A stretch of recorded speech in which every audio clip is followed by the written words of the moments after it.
Simula 2000 at isa-isang banyagang palabas sa telebisyon ang naging napakalaking tagumpay sa buong mundo. Ang Big Brother Brazil o Big Brother Brazil ay tumulong mapanatili ang manonood ng free television kahit lumilipat na ang iba sa YouTube at Netflix. Ibig sabihin, habang nababawasan ang manonood ng regular na television dahil sa social media at streaming, mataas pa rin ang ratings ng Big Brother Brazil.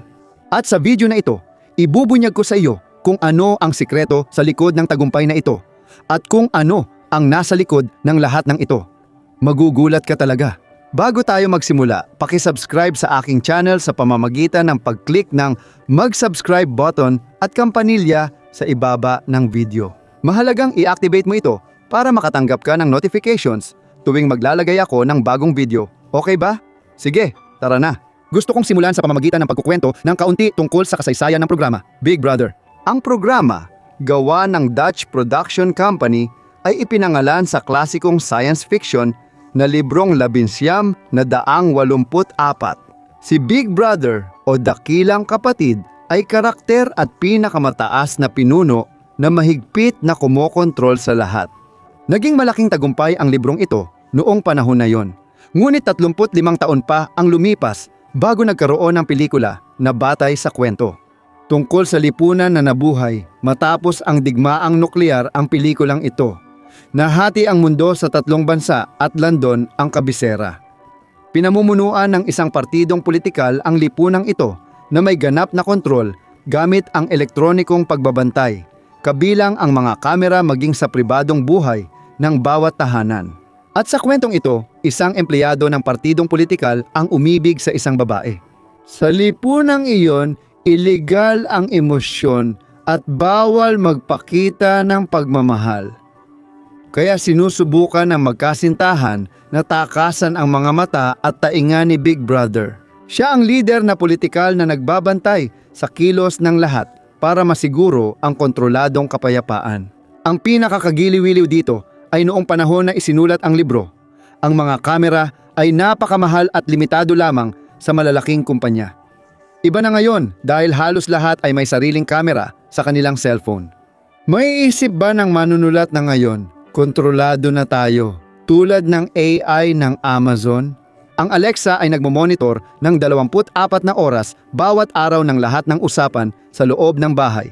At hindi lang si Alexa, pati ang mga modernong cellphone ay ginagawa rin ito. At sa tingin mo ba gusto lang ng mga kumpanya ang mga impormasyong ito para lang sa paggamit ng mga patalastas? Dapat natin itong pag-isipan at ngayong alam na natin ang pinagmulan ng Big Brother Brazil, aaralin natin ito ng mas malalim. Dito, mga 20 tao ang nakakulong sa loob ng isang bahay, walang kontak sa labas ng mundo at minomonitor ng mga kamera. Mananatili ang mga kalahok sa bahay hanggang huling araw, kung saan pipiliin ng manonood sa boto ang magwawagi at tatanggap ng grand prize. Kahit pipiliin lang ang mananalo sa huling araw, kailangan pa ring bumoto linggo-linggo ang mga tao sa bahay ng 1 o 2 kalahok na aalisin sa programa. Ang tagapagsalita ng programa ang malaking kapatid na nag-uugnay sa mga kalahok at sa labas na mundo. Ano nga ba ang saya sa panunood ng ganitong programa? Bakit ginugugol ng mga tao ang oras sa panunood ng pribadong gawain ng kalahok? Mga kapatid, alam nating isa sa katangian ng Diyos ay alam niya ang lahat. Kahit hindi ginagamit ng Biblia ang salitang makaaalam ng lahat. Ipinapakita nito na ang mga mata ng Panginoon ay nasa lahat ng dako at walang nakakaligtas sa kanyang kaalaman. Tingnan ninyo ang nakasulat sa Awit 33.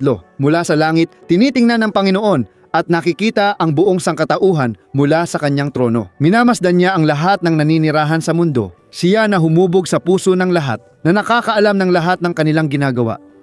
At marahil ay nagtatanong ka, pero pastor, bakit mo pinag-uusapan ang pagiging makaalam ng lahat ng Diyos? Parang wala namang kinalaman yan sa programang ito. Hindi ba't gusto rin ng tao na maging parang Diyos at malaman ang lahat tungkol sa buhay ng iba? Hindi ba kapag nanonood ng ganitong programa, pakiramdam ng tao ay may kapangyarihan siyang alisin o panatilihin ang kalahok dahil mas nagiging masaya ito para sa kanya? Sa totoo, lahat ng nanonood ng reality show ay nagiging parang hukom sa kilos ng mga kalahok. define quem merece ser salvo e Sa programa, sino ang dapat parusahan o tanggalin. Ito rin ang nagpapaliwanag sa tagumpay ng ilang serye at pelikula na may parehong layunin, tulad ng halimbawa ang mga pelikulang Laro ng Kagutuman at ang seryeng may pinakamataas na rating sa Netflix, ang Round 6. Nagkakaproblema tayo kapag tinutularan natin si Satanas sa pag-angkin sa lugar ng Diyos. Minsang nagnasang umabot sa tuktok ng trono at maging tulad ng Diyos. A Bíblia diz no livro de Atos, capítulo 12, Minsang naging sobrang mayabang si Haring Herodes at inisip na siya ay kapantay ng Diyos. Tingnan mo ang nangyari sa kanya.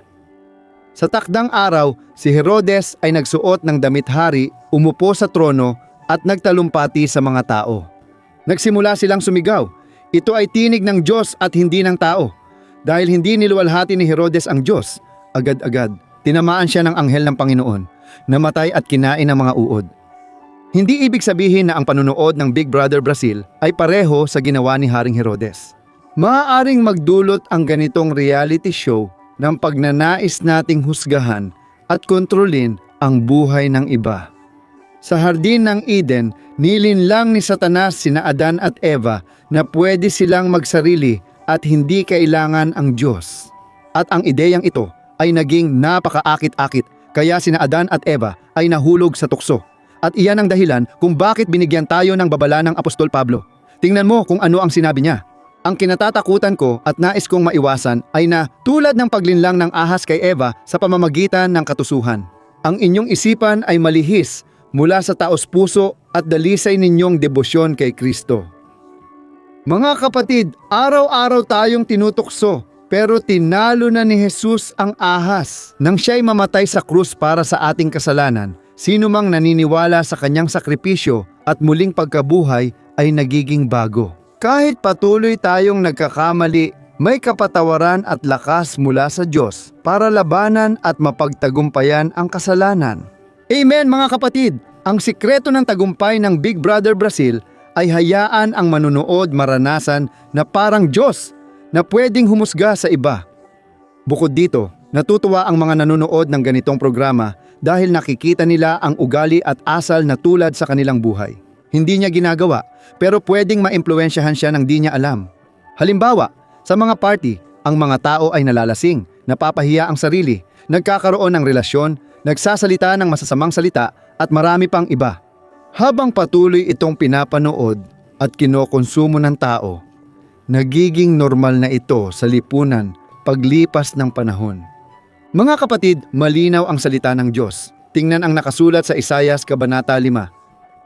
Kawawa ang mga tumatawag sa masama na mabuti at sa mabuti na masama, na ginagawang liwanag ang kadiliman at kadiliman ang liwanag, ginagawang matamis ang mapait at mapait ang matamis.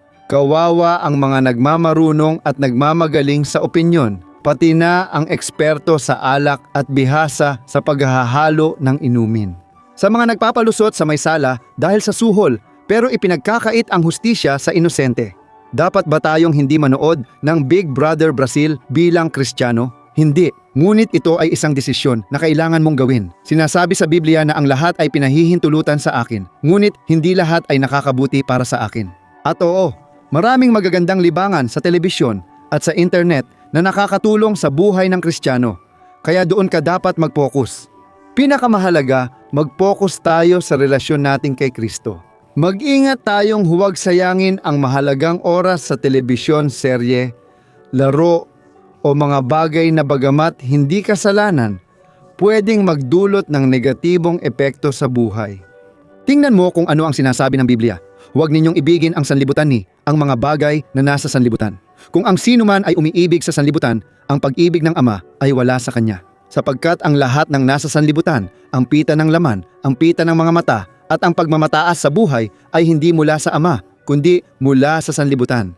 Ang sanlibutan at pita nito ay lilipas, ngunit ang sumusunod sa Diyos ay mananatili magpakailanman. Amen. Ako si Pastor Antonio Junior. Kung nagustuhan mo ang mensahe, ibahagi ito sa WhatsApp sa mga kaibigan, pamilya at mag-subscribe sa aking channel. Pagpalain ka ng Diyos, kita-kits sa susunod na video, mahigpit na yakap.